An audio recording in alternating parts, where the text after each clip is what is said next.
It was an attack, and as you rightly pointed out, Parliament is not going to be slightly more different. The new Parliament, once again. First, to inform our viewers certain facts, the Lok Sabha Secretary General wrote a letter to the Home Secretary ordering a high-level probe. The Home Secretary late last night has ordered the Director General CRPF, Mr. Anish Dayal, saying to immediately conduct a high-level inquiry with all agencies involved, from Delhi Police, intelligence agencies. It's a multi-agency probe which will now look into the reasons for the security breach. They will look at the lapses that are there. Heads are expected to roll, and then give certain measures which will be required to strengthen Parliament's security, the new Parliament's security.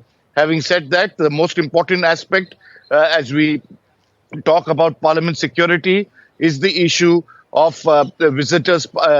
As of now, they have been banned.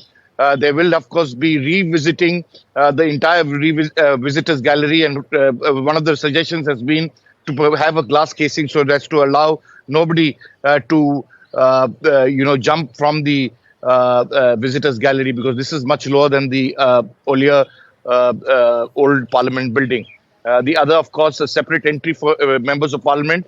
One would have thought that in the new Parliament building, there would have been body scanners. This is, after all, something that was given.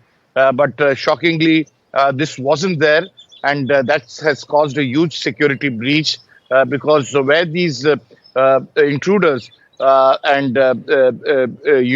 were able to outsmart the security personnel was to put it in their shoes. And that's how this entire incident played on. So definitely a lot of searching questions. As I've been saying, the heads will have to roll. But really the moral responsibility, the custodian of Parliament security is none other than the Speaker of the Lok Sabha. Yes. And Sunil, today the opposition also is demanding a statement from the Home Minister and perhaps an elaborate discussion in Parliament. Is the government likely to agree to that? Unlikely to agree, but definitely they want to make their voices. Maria, if you remember, in the special session itself, the dignity of the House is something that is very paramount for most members of Parliament, be it opposition or be it Treasury benches. And this, continuous slogan shouting from the visitors gallery lowers the dignity of Parliament. And at that time, members of Parliament had objected to the Speaker and asked them what is happening, what is taking place. And then there have been a continuous stream of visitors. Even today, there have been a stream of visitors that the ministries have been organizing. And it's in that backdrop that, many people felt that this has to be really looked into. You have really not taken certain safeguards and certain measures that have been taken. This is a shame. This is, after all, India's parliament. This is the temple of democracy. This is a parliament for everybody. And this is something that needs to be really discussed threadbare on the floor of the House, a proper discussion. And that is the reason why they will insist.